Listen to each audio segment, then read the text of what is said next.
नमस्कार, जय हिंद, वंदे मातरम। दोस्तों, दिशा राइज में आपका स्वागत है। दोस्तों, आज हम बात करेंगे मुगल कालीन साहित्य की। और जब हम साहित्य जानेंगे तो हमें पता लगेगा कहाँ उज्बेकिस्तान से चल के मुगल जो हैं वो भारत पहुँचे। जब हम उन समय की पुस्तकें, उन समय के साहित्य को पढ़ेंगे तो हमें पता लगेगा किस तरह उन्होंने भारत में एक छत्र अपना राज स्थापित किया और बाद में किस तरह उनकी जो जड़ें हैं वो धीरे धीरे कमज़ोर होती गई। तो आज का जो हमारा टॉपिक है वो है मुगल कालीन साहित्य। और मुगल कालीन साहित्य एक बहुत महत्वपूर्ण बिंदु है। परीक्षा के अंदर इससे सवाल आना ही आना है। परीक्षा के अंदर इससे सवाल बिल्कुल आना है, तो आपको ध्यान में रखना है मुगल कालीन साहित्य।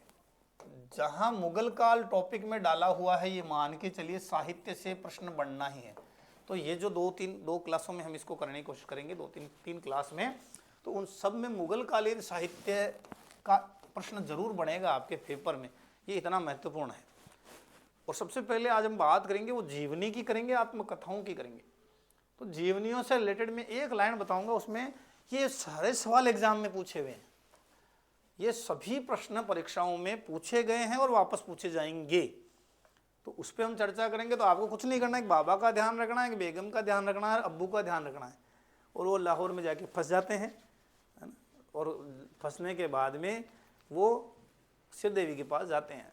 तो ये लाइन है छोटी सी, आपको ध्यान में रखनी है। लाइन क्या है? बाबा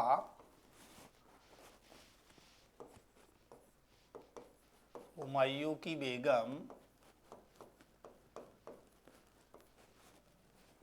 बाबा हुमायूं की बेगम और अकबर के अब्बू जहाँ जहाँ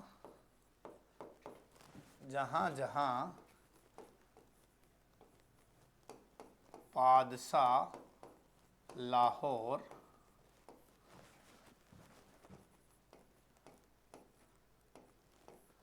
लाहौर आला या आलम कर लो, जो भी करो, श्रीदेवी के। तो बाबा हुमायूं की बेगम, अकबर के अब्बू, जहाँ जहाँ पादशाह को मैं लिखने में से लिखता हूँ पशा, पशा कहाँ? लाहौर में, है ना। और लाहौर के किसके साथ? श्रीदेवी के साथ। तो ये छोटी सी बात अपने को ध्यान में रखनी है। इससे प्रश्न बनाते हैं अपन। तो बाबा से पहले जो बनेगा वो बनेगा बाबर नामा। इसके बारे में पढ़ेंगे अपन आज। बाबर नामा के बाद में पढ़ेंगे हम हुमायूं नामा, हुमायूं नामा। फिर हम पढ़ेंगे अकबर से अकबरनामा। फिर इसके बाद में पढ़ेंगे हम जहांगीर, इसको हम कहेंगे तुजुक ए जहांगीरी। जहांगीर के बाद पादशाह नामा, पादशाह के आलमगीर नामा। ये सब क्या है? जीवनियां हैं। और बाबरनामा में किसकी जीवनी है? अपने को बताने की जरूरत नहीं है ये किसकी जीवनी है। ये सारी की सारी जीवनी इसमें पड़ी है किसकी? बाबर की। किसकी पड़ी है? बाबर की जीवनी पड़ी है। तो ये खुद किसने लिखी? ये बाबर ने लिखी। बाबा से बाबर। हुमायूं नामा से बेगम आती है, तो ये कौन है? ये गुलबदन बेगम। कौन है ये? गुलबदन बेगम। फिर अब्बू से अबुल फजल, अबुल फजल। जहांगीर की जीवनी खुद नहीं लिखी, तो कौन? जहांगीर। जहाँ जहाँ करा पढ़ने, कंफ्यूज होने की जरूरत ही नहीं। जहाँ जहाँ पसे लाहौर में, तो यहाँ लाहौरी है। कौन है? यहाँ लाहौरी है। तो ये चीज़ अपने को ध्यान में रखनी है। तो यहाँ कौन है भाई? लाहौरी। ये भी पढ़ेंगे आज अपन। और यहाँ शिराजी है, श्रीदेवी। आलमगीर नामा में शिराजी। तो ये कुल मिला के 5-6 पुस्तकें हैं जो बार बार परीक्षा के अंदर पूछी जाती है। कौन कौन सी है? बाबरनामा है। कौन कौन सी है? हुमायूं नामा है। कौन कौन सी है? अकबरनामा है। कौन कौन सी है? तुजुके जहांगीरी है। तुजुके जहांगीरी है। और कौन सी है? पादशाह नामा है, जो किसने लिखी? अब्दुल हमीद लाहौरी ने लिखी। और आलमगीर नामा है, ये किसने लिखी? काजिम शिराजी ने। तो ये कुछ पुस्तकें हैं, तो इनको आज हमें अध्ययन करना है। तो सबसे पहले अगर हम बात करें तो बात करेंगे बच्चों हम बाबर नामा की। बाबर नामा की बाकी लगभग सभी पुस्तकें आप इतना एक ही चीज एक ही हिसाब से इसको देख लें कि हम ये केवल एक बाबरनामा जो है वो कौन सी भाषा में है? ये तुर्की में है। बाकी इन सभी की जो मूल भाषा जो लेखनी की है वो कौन सी है? फारसी है। तो एक प्रश्न तो अपना साथ ही साथ चलता जाएगा, अपने को आगे बार बार पढ़ने की इसको जरूरत नहीं रहेगी। तो बाबरनामा कौन सी भाषा में है? तो तुर्की भाषा में है। और अगर बात करें ये बाकी जो किताबें अपन पढ़ रहे हैं ये कौन सी भाषा में? तो ये फारसी भाषा में। तो यहाँ पर एक चीज़ तो अपनी तैयार हो जाएगी कि ये भाषा कौन सी है इनकी। तो ये अपन बार बार बीच में पढ़ेंगे भी, इनकी भाषा हम देखेंगे भी, लेकिन अपने को ये याद हो जाएगा। अब अपन बात करें सबसे पहले बाबरनामा की। बहुत इंपॉर्टेंट ग्रंथ, बहुत इंपॉर्टेंट पुस्तक। किसने लिखी? बाबर ने लिखी। किसने लिखी? बाबर ने। और जो भाषा है सबसे पहले हम किसकी बात कर रहे हैं? बाबर की। मैं अभी जीवनी या आत्मकथाओं की ही बात करेंगे आज अपन क्लास के अंदर। और अगर समय बचा तो हम समय बचने पर साहित्य जो है शासकों के हिसाब से शुरू करेंगे। तो सबसे पहले हम बात करें बाबरनामा की। तो बाबरनामा जो पुस्तक है ये चगताई तुर्की भाषा में लिखी गई है। कौन सी भाषा में लिखी गई है? चगताई तुर्की भाषा में लिखी गई है। ये चगताई जो शैली है ये विलुप्त हो चुकी है, लेकिन उज्बेकी लोग हैं वो इसको थोड़ा बहुत पढ़ सकते हैं। तो बाद में इसका ट्रांसलेट हो गया तो वही अपने पास में बची हुई है। तो बाबरनामा जो है वो कौन सी? चगताई तुर्की भाषा में लिखी गई है। और इसको लिखने वाला कौन? स्वयं बाबर ने लिखा है।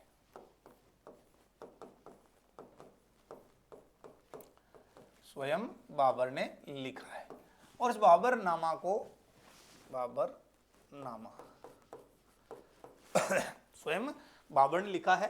बाबर को जो है, बाबर को जीवनी लेखकों का राजकुमार कह सकते हैं। जीवनी लेखकों का राजकुमार। कमेंट में बताना देखे तीर्थयात्रियों का राजकुमार कौन है? तो जीवनी लेखकों का राजकुमार किसे कहा जाता है? ये बाबर को कहा जाता है। अगर हम बात करें ये कौन सी भाषा में है? तो ये चगताई तुर्की भाषा के अंदर लिखी गई है। अगर हम बात करें तो बाबर ने अपने इस पुस्तक को या अपने इस जीवनी को 3 भागों में हम मोटे मोटे तौर पे कह सकते हैं विभाजित करके लिखा है। तो 3 खंडों के अंदर सबसे जो पहला खंड है वो बाबर ने शुरू किया है, वो फरगना वाला, यानी 1494 से लगाकर जब तक ये फरगना रहा, यानी 1503 तक ये फरगना में रहा। तो फरगना का इसमें इसने उल्लेख किया है, फरगना में कैसे राजा बना, कैसे राजपाट हासिल किया। फिर बाद में 1504 से लगाकर 1525 तक ये वर्णन करता है कहाँ का? काबुल का। ये लिखता है कि लगभग कितने लोग? 300 लोगों के साथ ये हिंदू कुश पर्वतमाला को पार करते हुए कहाँ आया? ये पहुंचा काबुल। देख लो भाई, 300 लोगों के साथ ये काबुल आया और वहां अपने आप को राजा घोषित कर दिया, क्योंकि साहस था, है ना। तो ये हिंदू कुश में आके काबुल में जब देखता है नेतृत्वहीन जगह है तो वहां पर अपने आप को शासक घोषित कर देता है। और बाद में ये मूव करता है कहाँ? भारत की और पानीपत की लड़ाई में। तो 1500 फिर आगे बात करें 1526 से लगाकर आगे 29-30 तक, है ना। हालांकि 29 तक ही है विवरण, लेकिन इसका शासनकाल 30 तक है। तो 1529 तक का विवरण मिलता है। तो ये 3 भागों में ये बाबरनामा को ये विभाजित करके लिखता है। अगर हम बात करें बाबरनामा की तो बाबरनामा का सबसे पहले हुमायूं के समय में जैतुद्दीन ख्वाजा नाम था, उसने इसका अनुवाद किया था। किसने किया? शेख जैतुद्दीन ख्वाजा ने इसका अनुवाद किया। किसमें किया? फारसी में। लेकिन ये 1527 की खानवा की लड़ाई तक ही अनुवाद कर पाया। ये बाबर के समय काल के आसपास की बात है। लेकिन उसके बाद इसके कितने बार अनुवाद हुए? 4 बार अनुवाद हो गए। कितने बार अनुवाद हो गए इसके? 4 बार। सबसे पहले जो अनुवाद किया वो किया जेना खां ने। फर्स्ट अनुवाद किसने किया? जेना खां ने। फिर इसका सेकंड अनुवाद किया पैंदा खां ने। फिर इसका थर्ड अनुवाद कराया अब्दुल रहीम खान काना से अकबर ने कराया। ये सबसे महत्वपूर्ण, यही एग्जाम में आता है, बच्चों को यही पता होता है लेकिन जब पेपर हार्ड आ जाता तो कहते हैं अरे उसमें खान खाना का तो नाम ही नहीं था, हमने तो खान खाना पड़ा था। तो ये दिक्कत आ जाती है। तो इसलिए फुल स्टडी करें अपने कोई नंबर कटने की। खान खाना, अब्दुल रहीम खान खाना पूरा नाम था इसका। बहुत स्वभाव से खान खाना उपाधि दानी की होती है। तो अब्दुल रहीम खान खाना ने इसका अनुवाद किया। इसके बाद में जो अंतिम अनुवाद है वो अंतिम अनुवाद किया गया तुर्बाती के द्वारा। किसके द्वारा? मीर अबू तुर्बाती के द्वारा। मीर अबू तुर्बाती। तो इस प्रकार इसका अनुवाद शुरुआत किसने की? शेख जैतुद्दीन ख्वाजा ने, लेकिन पूरा नहीं कर पाया। बाद में जेना खां और परिंदा खां, ये किसके समय में थे? ये हुमायूं के समय में अनुवाद के प्रयास किया। बाद में ये अकबर के समय में अनुवाद का प्रयास किया और मीर अबू तुर्बाती ने शाहजहां के समय में इसका अनुवाद किया। तो अलग अलग समय पर इसका अनुवाद किया गया। और कौन सी भाषा की बात करें अनुवाद की, तो हम बात करें फारसी भाषा की। लेकिन इसका अंग्रेजी में भी अनुवाद किया गया है, बहुत महत्वपूर्ण भी है। तो अंग्रेजी अनुवाद में दो तरीके से अनुवाद हुआ है। बिल्कुल मैं स्पष्ट क्लियर हर एक चीज़ का, किताबें आप देखोगे बहुत कन्फ्यूज हो जाओगे, बहुत सारे नाम लेंगे, वो सारा कन्फ्यूजन दूर करके मैं बात कर रहा हूँ। तो बिल्कुल स्पष्टता से 4 बार अनुवाद, जेना खां, परिंदा खां, खान खाना, मीर अबू तुर्बाती। ये कौन सी भाषा में कर रहे हैं? ये कर रहे हैं तुर्की टू फारसी, तुर्की से फारसी। अब हम बात करें अंग्रेजी अनुवाद की, तो अंग्रेजी जो अनुवाद है वो एक तो हुआ है तुर्की से अंग्रेजी, एक तो हुआ है बच्चों, बिना कंफ्यूज हुए भाई, तुर्की से अंग्रेजी, और एक अनुवाद हुआ है फारसी से अंग्रेजी। दोनों में अंतर है। एक अनुवाद हुआ है फारसी से अंग्रेजी, एक हुआ है तुर्की से अंग्रेजी। तो तुर्की से अंग्रेजी में अनुवाद करने वाले का नाम है बेवरिज। क्या नाम है? बेवरिज। और फारसी तो क्योंकि फारसी में ट्रांसलेट हो चुका था, तो फारसी से अंग्रेजी ये बहुत आसान था, इसलिए बहुत सारे लोग मिल जाएंगे इसमें। तुर्की से अंग्रेजी तो किसने किया? बेवरिज ने किया। और फारसी से अगर अंग्रेजी की बात करें तो उसमें लीडन, एलनिंग और एरिस्कन, ठीक है ना, लीडन,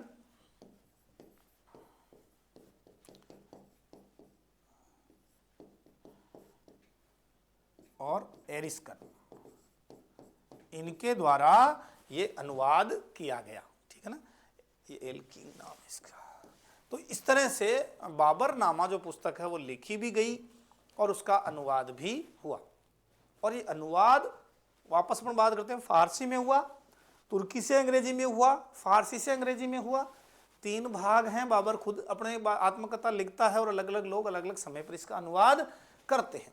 इसका अनुवाद सबसे ज़्यादा अगर फेमस प्रश्न आता है तो वो आता है अकबर ने इसका अनुवाद किससे कराया? तो अब्दुल रहीम खान खाना से कराया। और हम पिछली कक्षा में पढ़ चुके हैं 2 चित्रकार जिन्होंने चित्र बनाए, लगभग 145 के आसपास इसमें चित्र हैं। और चित्र बना के विवरण करके 1598 में ये पूरी हुई थी। बाद में अनुवाद जो अकबर के समय में अनुवाद किया गया था, तो वो बाबरनामा का अनुवाद पूरा हुआ था। तो ये एक पूरा हुल अपने बाबरनामा पर चर्चा की। तो ये बाबर की आत्मकथा है, बाबर ने लिखी है। और कौन जुड़ा हुआ है, कौन जुड़ा हुआ नहीं है, किसी प्रकार का अब आपके किसी प्रकार का प्रश्न आए तो आप क्लियर रहेंगे। अगला हमारे पास है वो है हुमायूं नामा, यानी हुमायूं की आत्मकथा, हुमायूं नामा। इसमें किसकी जीवनी है? कोई दिक्कत नहीं, नो डाउट, बिल्कुल टेंशन लिए बिना, है ना। इसमें किसकी जीवनी है? इसमें किसके बारे में बातचीत हो रही है? इसमें किसके बारे में बातचीत हो रही है? हुमायूं के बारे में। किसके बारे में? हुमायूं की आत्मकथा है। हुमायूं की आत्मकथा किसने लिखवाई भाई? अकबर ने लिखवाई, अकबर के कहने पर लिखी गई। बाबर की पुत्री, कौन? बाबर की पुत्री, क्या नाम था उसका? गुलबदन बेगम। ये गुलबदन लिख दिया अपन ने, गुलबदन बेगम, इसके द्वारा इसका अनुवाद किया गया। बाबर की पुत्री गुलबदन बेगम ने इसका अनुवाद किया। तो ये किसकी बात करें? हुमायूं नामा की, अकबर के आदेश पर। इसके अंदर ये विवरण मिलता है कि जो कामरान अकबर का भाई था, कामरान को समझाने के लिए, हाँ, ये विवरण कामरान को समझाने का और किसी भी पुस्तक में नहीं मिलता है। तो ये केवल हुमायूंनामा में मिलता है। और गुलबदन बेगम करती है कि एक बेगम थी जिसका नाम था खानजादा बेगम, उस खानजादा बेगम को भेजा गया, खानजादा बेगम को कामरान जो अकबर का भाई था उसको समझाने के लिए भेजा गया। तो ये इसके अलावा ये शाही हरम का विवरण करती है, विवरण देती है। शाही हरम के साथ में ये हरम के रीति रिवाजों के बारे में बताती है, हरम के रीति रिवाज के बारे में बताती है। इसकी भाषा क्या है? भाषा है फारसी। और किसके बारे में है इसमें विवरण? सारा हुमायूं के बारे में है। किसके द्वारा किया गया है? गुलबदन बेगम के द्वारा किया गया है। बहुत महत्वपूर्ण पुस्तक हुमायूंनामा किसने वर्णन किया? गुलबदन बेगम ने किया। अगली पुस्तक है अपनी, वो है बाबर हो गया, हुमायूं हो गया। अब अगली पुस्तक है अपनी अकबरनामा, बहुत महत्वपूर्ण अकबरनामा। अब यहाँ एक बहुत बड़ा कंफ्यूजन लोगों के दिमाग में चलता है। वो कंफ्यूजन क्या है कि अकबरनामा क्या है और आईने अकबरी क्या है, आईने अकबरी क्या है और अकबरनामा क्या है। तो दोस्तों अकबरनामा के 3 भाग हैं। दोनों की रचनाकार कौन है? ये दोनों का रचनाकार है अबुल फजल। अबुल फजल ये फारसी परिवार है जो आकर कहाँ बस जाता है? नागौर में। और नागौर में जन्म होता है शेख मुबारक का, शेख मुबारक का। ये शेख मुबारक कहाँ? नागौर के अंदर। और इनका जो शेख मुबारक का जन्म है वो होता है 1506 में। कहाँ पर? नागौर में। शेख मुबारक के 2 बेटे होते हैं। एक का नाम रहता है अबुल फजल, ये छोटा बेटा है, और बड़े बेटे का नाम रहता है फैजी। ये दोनों नवरत्न थे अकबर के दरबार में। नागौर से 2 रत्न थे भाई, राजस्थान से, है ना। तो ये दोनों नवरत्न थे, अबुल फजल और फैजी। तो ये शेख मुबारक के संतान थे और इन्होंने ही अकबरनामा की रचना की थी। ये पहली बात। अब अबुल फजल अकबरनामा में लिखते हुए कहता है कि मैं हिंदी हूँ। हिंदी का मतलब मैं भारतवंशी या भारत का हो चुका हूँ, है ना। मैं हिंदी हूँ और मुझे फारसी नहीं आती। मैंने मेरे भाई के हिसाब से ये कार्य शुरू किया था और उसने लगभग 10 साल का इतिहास जो उसकी नज़रों से गुजरा। इसका मतलब ये है कि इस अकबरनामा में अबुल फजल और फैजी दोनों ने इसकी रचना की है, लेकिन फैजी की मृत्यु हो, मेरे भाई का निधन हो चुका है। इसका मतलब अबुल फजल ने पूरा इसको किया है। तो ये दोनों इसके अंदर अगर ऑप्शन में आए तो दोनों ही होगा, लेकिन फैजी का निधन हो गया था। तो अकबरनामा के रचनाकार कौन हुए? अबुल फजल हुए। अबुल फजल किसकी? इसके पिता का नाम शेख मुबारक कहाँ के थे? नागौर के। 2 भाई अबुल फजल और फैजी सरहिंदी पूरा नाम था इनका। कंफ्यूज मत होना कहीं सरहिंदी लिखा हुआ, तो फैजी सरहिंदी। तो अकबरनामा के कितने भाग हैं? अकबरनामा के 3 भाग हैं। इन 3 भागों में क्या है बच्चों? देखो, प्रथम भाग जो है, प्रथम भाग में मानव इतिहास है और पूर्वजों का इतिहास है। मानव इतिहास और अकबर के पूर्वजों का, यानी पूर्वजों का है। और लगभग हम कह सकते हैं 17 वर्ष यानी 1573 तक का इतिहास प्रथम भाग के अंदर है। द्वितीय भाग में क्या है? द्वितीय भाग के अंदर 17 वर्ष के बाद में, है ना, यानी 18 से लगभग 46 वर्षों तक का इतिहास है। 18वें से 46 वर्ष तक इतिहास। अकबरनामा का जो तीसरा भाग है, तृतीय भाग है, ये तीसरा भाग क्या कहलाता है? ये कहलाता है आईने अकबरी। आईने अकबरी। देखो, यानी अकबरनामा का उत्तरार्ध क्या हो गया? आईने अकबरी हो गया। अब देखो, आईने अकबरी खुद कितने भागों में बटी है भाई? 5 भागों में बटी है। कहीं कोई दिक्कत नहीं, वापस रिपीट करें। क्या पढ़ रहे हैं अपन? अकबरनामा। अकबरनामा में किसकी जीवनी है? अकबर की।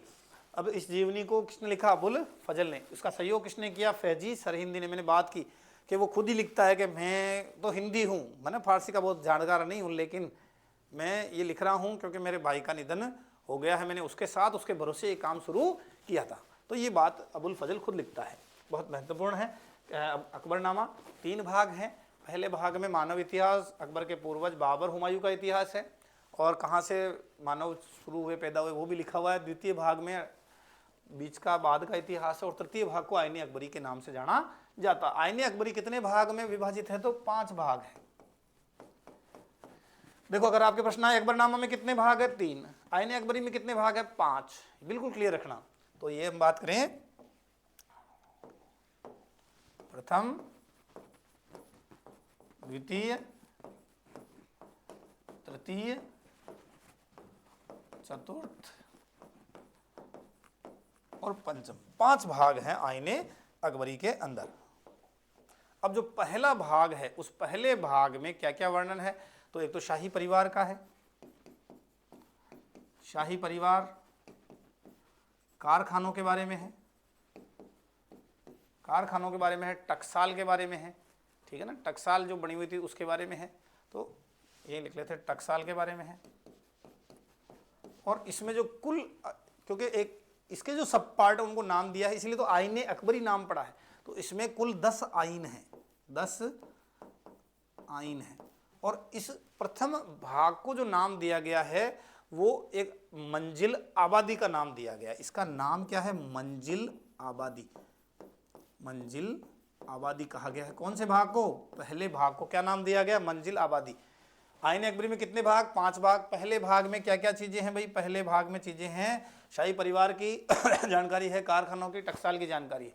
इसी तरह दूसरे भाग में सैन्य व्यवस्था, सैन्य पदों के बारे में जानकारी है, सैन्य व्यवस्था की जानकारी है। इसी तरह क्योंकि सैन्य व्यवस्था की आएगी तो मनसबदारी का इसी में उल्लेख है। ये मैं केवल जो लिख रहा हूँ वो प्रश्न है। मनसबदारी का उल्लेख कौन से भाग में? आईने अकबरी में दूसरे भाग में। इसमें कितने आइन हैं? तो 30 आइन है, 30 आइन है। और इसको क्या आबादी नाम दिया गया है? तो सिपाहियों से संबंधित हो इसलिए इसको नाम दिया गया है सिपह आबादी। सिपह आबादी। इसके 3 जो भाग हैं शुरुआत के वो बहुत महत्वपूर्ण है, बहुत जानकारी मिलती है। बाकी 2 को नाम दिया गया दफ्तर, तो अपन बाद में देखेंगे इसको। तो कृषि, भूमि, दहसाला पद्धति जो टोडरमल की थी, राजस्व, इन सब के बारे में तीसरे भाग के अंदर उल्लेख है। कृषि, भूमि, राजस्व, दहसाला, ये जो रेवेन्यू इकट्ठा करता था, इसमें लगभग जो 16 आइन है। और जो अपन नाम दे रहे हैं मंजिल आबादी, सिपा आबादी, इसको कहा गया मुल्क आबादी। मुल्क आबादी। तो ये इस तरह 3 महत्वपूर्ण पोर्शन हो जाते हैं। चतुर्थ और पंचम को दफ्तर का एक नाम हमें मिलता है, दफ्तर का नाम हमें मिलता है। जो शिक्षा है, चिकित्सा है, भक्ति काल, भक्ति संत हैं, सूफी संत हैं, इन सब का उल्लेख जो है वो 4थे भाग के अंदर किया गया है। इसी तरह अगर हम 5वें भाग की बात करें तो 5वें भाग के अंदर सुक्तियां, किंवदंतियां, कथाएं और अकबर की जीवनी से संबंधित भी कथाएं। सबसे छोटा भाग है, इसमें 2 ही अध्याय हैं। तो ये 5वें भाग में विवरण है। तो वापस रिपीट कर रहे हैं, पर बिल्कुल क्लियर करो। अकबरनामा कितने भाग? 3 भाग। कौन कौन से? पहला, दूसरा, तीसरा। पहले भाग में 17 साल तक का है, दूसरे भाग में 46वें वर्ष तक का है। तीसरा भाग आईने अकबरी कहलाता है। आईने अकबरी कितने भागों में विभाजित है? 5 भागों में विभाजित है आईने अकबरी, है ना। पहला, दूसरा, तीसरा, चौथा और 5वां। तो अगर आपके आप आ जाए सैन्य व्यवस्था का उल्लेख कौन से भाग में? दूसरे भाग में है, दूसरे भाग में है। आईने अकबरी लिखा किसने? तो या अकबरनामा लिखा किसने? तो अबुल फजल ने। किसने सहयोग किया? तो सहयोग किया इसके भाई फैजी सरहिंदी ने। अपन ने बात की भाई फैजी सरहिंदी चल बसे, फैजी सरहिंदी चल बसे, तो ये बात अपन ने चर्चा कर ली। अगर हम बात करें अनुवाद की, अनुवाद की, तो इसका जो अनुवाद है वो नेक्स्ट पेज ले लेते हैं। तो भाई इसकी भाषा भी क्या है, मैं शुरुआत में बता चुका हूँ। कौन सी भाषा में लिखा गया है? फारसी में। कौन सी भाषा में? फारसी भाषा में लिखा है। तो कोई दिक्कत ही नहीं। तो जो भी अनुवाद होगा वो फारसी में होगा। तो अगर इसका अनुवाद की बात करें तो सबसे पहले 1784 में विलियम जोन्स ने, विलियम जोन्स ने 1784 में विलियम जोन्स ने एक बंगाल के अंदर एशियाटिक सोसाइटी, उसमें इसके प्रकाशन अंग्रेजी अनुवाद का प्रकाशन किया या छापा, उसमें अंग्रेजी अनुवाद किया या प्रकाशन किया सबसे पहले विलियम जोन्स ने। फिर 20वीं शताब्दी के शुरुआत में हेनरी बेवरिज, ठीक है, हेनरी बेवरिज, तो उसने इसका अनुवाद किया। ये बात है 19वीं शताब्दी के शुरुआत के अंदर। तो ये दो प्रमुख अनुवाद हैं, इसके अलावा भी इसके बार बार अनुवाद किए गए हैं। तो ये चीज़ है 20वीं शताब्दी के प्रारंभ में हेनरी बेवरिज ने इसका अनुवाद किया। उसके बाद में इसका 3 खंडों के रूप में 3 खंडों में अनुवाद हुआ है। इसका 3 खंडों में अनुवाद हुआ है। 3 खंडों के अंदर एक खंड का तो ब्लॉकमैन ने किया है और बाकी जो 2 खंड है उसका एच.एस. जेरेट ने किया है। तो 3 खंडों में प्रथम खंड का और बाद में द्वितीय और तृतीय खंड का। तो जो प्रथम खंड का अनुवाद है वो किसके द्वारा किया गया है? वो ब्लॉकमैन के द्वारा किया गया है। और तृतीय खंड का एच.एस. जेरेट के द्वारा अनुवाद किया गया है। ये सारा का सारा अनुवाद हम किस भाषा में? अंग्रेजी में। और कौन सी भाषा से? फारसी से अंग्रेजी में अनुवाद किया गया है। किसकी बात कर रहे हैं अपन? हम बात कर रहे हैं अकबरनामा का अनुवाद की। तो अकबरनामा के बारे में वापस अपन बात कर लेते हैं। किसने लिखा? अबुल फजल ने लिखा। अबुल फजल ने कितने भाग बनाए? 3 भाग बनाए।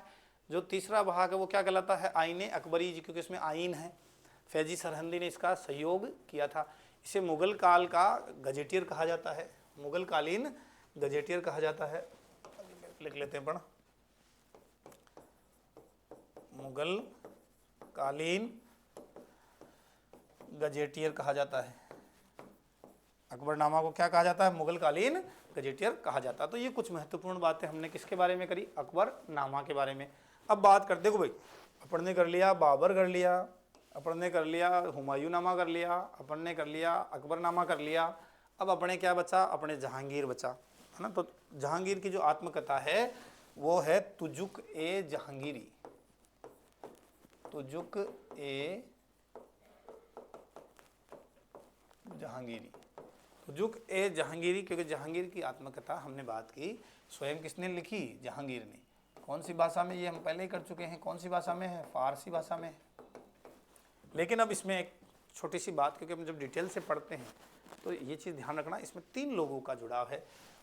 पहले से 12वें वर्ष तक तो आत्मकथा किसने लिखी? जहांगीर ने, पहले से 12वें वर्ष तक। और अगर बात करें 13वें से 19वें वर्ष तक, 13वें से 19वें वर्ष तक का जो इतिहास है, क्योंकि समय नहीं मिला, फिर बाद में किसी को मोतमिंद खां ने लिखा है, मोतमिंद खां ने। और 19 वर्ष से अंतिम तक जो मौलवी है ना, मौलवी मोहम्मद हादी, है ना, तो इसको पूर्ण किया। पूर्ण किसने किया? पूर्ण किया मौलवी मोहम्मद हादी के द्वारा।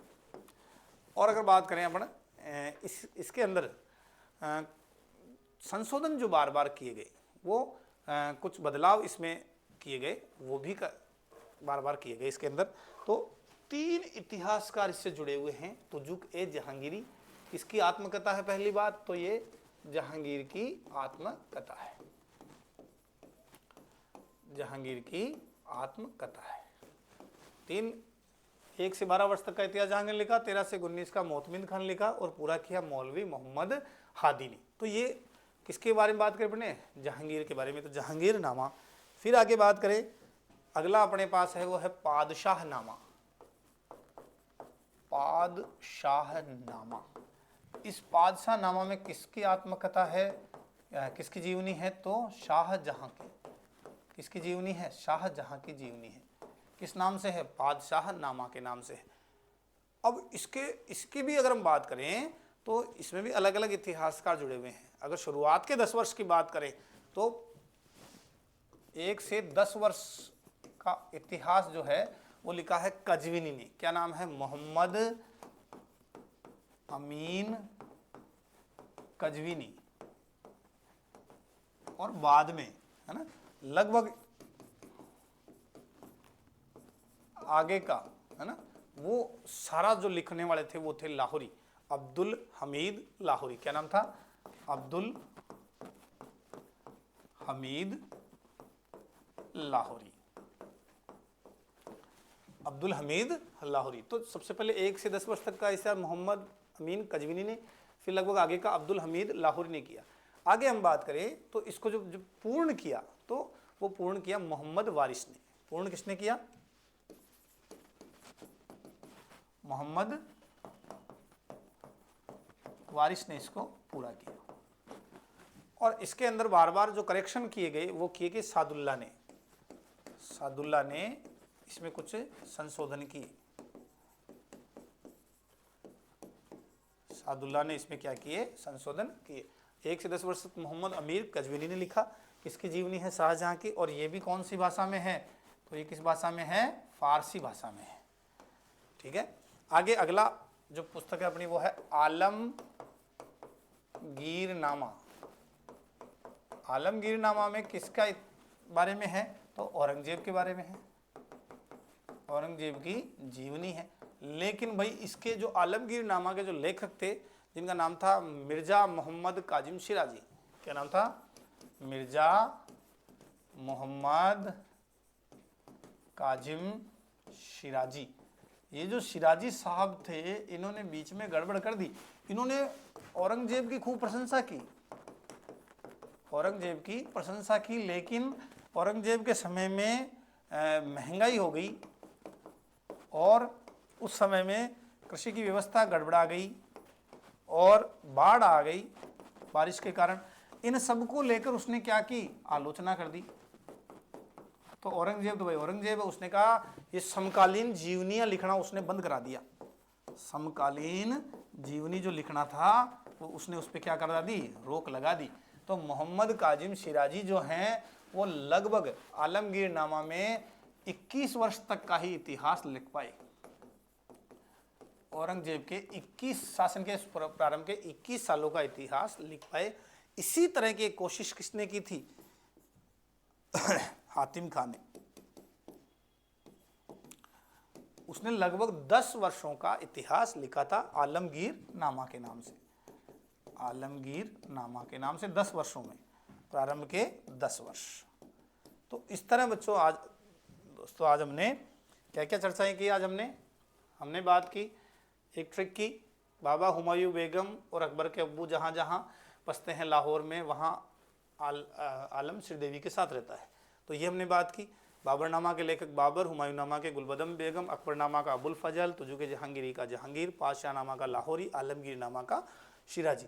ये सारे महत्वपूर्ण ग्रंथ हमने शुरुआत में इसलिए लिए हैं ताकि आगे की क्लास में हम सिर्फ नाम लेके आगे बढ़ जाएंगे तो वापस अपने को रिपीट नहीं करना पड़ेगा।